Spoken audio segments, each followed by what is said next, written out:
What is going on, guys, and welcome back to Touchdowns to Home Runs. My name is Bernie. Thank you for joining us today. I hope that your day is going absolutely fantastic. Today, we're going to be breaking down the future of Jim Harbaugh and his coaching situation with the Michigan Wolverines. I'll give you all the facts up to date. I'll also give you guys my opinion. Before we get into that breakdown, just make sure, check out our Touchdowns to Home Run store. We have some really great merch, some funny designs, some really good quality merch, and we do have some fire Harbaugh sweaters and t-shirts, so perfect for this video. Definitely make sure to check those out. The links for those will be down in the description. So the reason that I'm making this video is yesterday there was news that came out that said Jim Harbaugh at some point between now and probably the game next week against Ohio State, we would see Jim Harbaugh either resign or get fired. So that means that the athletic department is not going to be firing Jim Harbaugh at any point between now and next season. And odds are, again, he's not going to resign unless he wants to take an NFL position. So odds are he will end up getting that extension, which is said to be approximately 3 years before next Saturday's game against Ohio State. So first of all, my opinion on Harbaugh this year. Harbaugh, not fantastic. His play calling is really predictable. He has trouble sort of getting guys going. I feel like it's not just a problem on the coaching staff with him, but I feel like it's a problem on the entire coaching staff, especially with Don Brown. Now, overall at Michigan, Jim Harbaugh has a record of 49-22. But if we break that down, he's gotten progressively worse for every year, especially defensively. Never won a game against Ohio State. He's 3-3 against Michigan State. He's lost 4 consecutive bowl games. And again, I just feel like as a program under Jim Harbaugh, this is a team that is just trending in the wrong direction. Now, as for Harbaugh, obviously, you'd want to stay at Michigan. Not only is he one of the highest paid coaches in college football, they have access to top recruits every single year.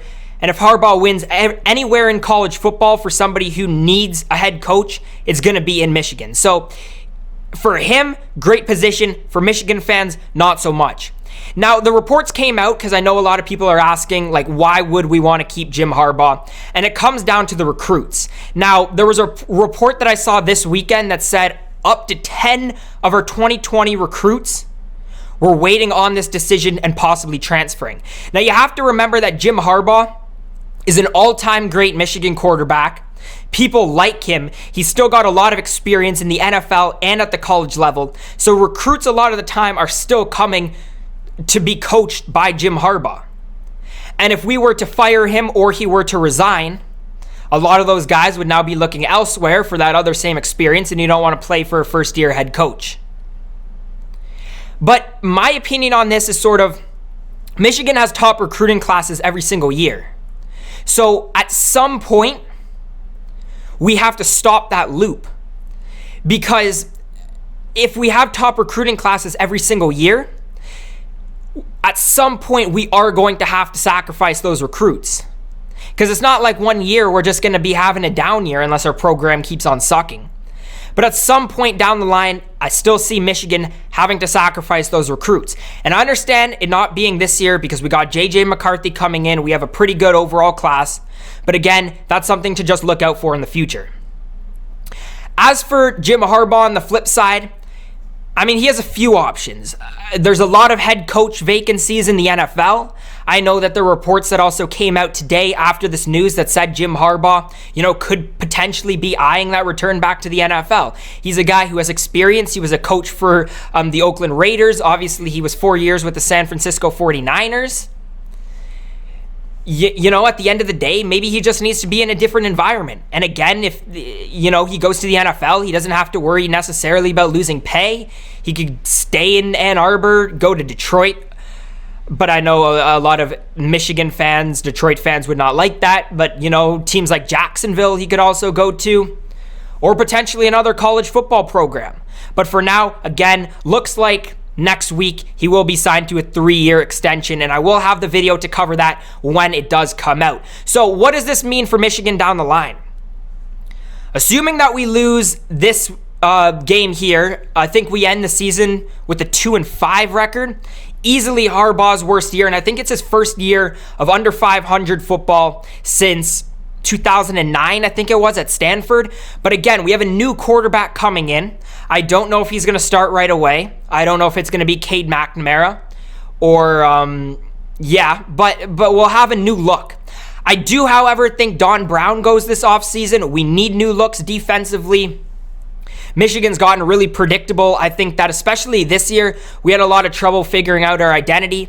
But also, I do think overall Michigan is going to be in a better position to succeed next year. We look at the amount of injuries the Wolverines have had, especially on defense.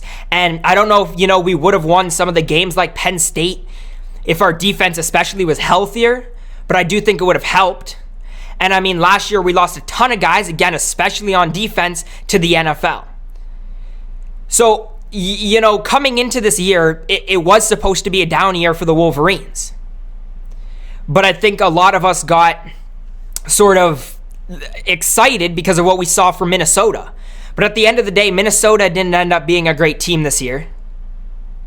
It's been just a weird year overall because of COVID. But I think we did get our hopes up because at the beginning of the season, we didn't at all know what to expect. We knew that we had lost a lot of players. We knew that, Joe Milton was inaccurate. We didn't expect Cade McNamara to be a starter at any point in the season. We expected the quarterback position to have issues. So I just think that Michigan, yes, we sucked this year. Yes, Harbaugh has sucked in all the big games for the past few years, especially our rivalry games, the bowl games. But I don't think this year can necessarily be a telltale for that. And I think especially with the recruiting class that we have coming in next year, I think it's important, that we give Harbaugh at least one more year to see what he can do with some more experienced players and a year where he actually is expected to win as opposed to this year. But again, we'll have to see how the news breaks up in the upcoming week or so. Expect that news later in the week, an extension before that Ohio State game on Saturday. But anyways, guys, if you did make it to this point in the video, thank you so much for watching. I want to hear your thoughts down in the comment section below. What do you think about wanting to extend Harbaugh? Do you think it's worth keeping the recruiting class, but also keeping Harbaugh? Let me know all of that down in the comment section below. Also, if you like today's video, make sure to leave a thumbs up, subscribe to Touchdowns to Home Runs. Again, my partner Noah and I run a store. The link for that will be down in the description below. We have some great merch, Fire Harbaugh sweaters and t-shirts. Definitely something to check out. Getting close to that time. Again, great banter, great quality merch. Definitely make sure to check that out. Also, again, thank you so much for watching if you made it to this point in the video, and I hope to see you again next time. Go Blue.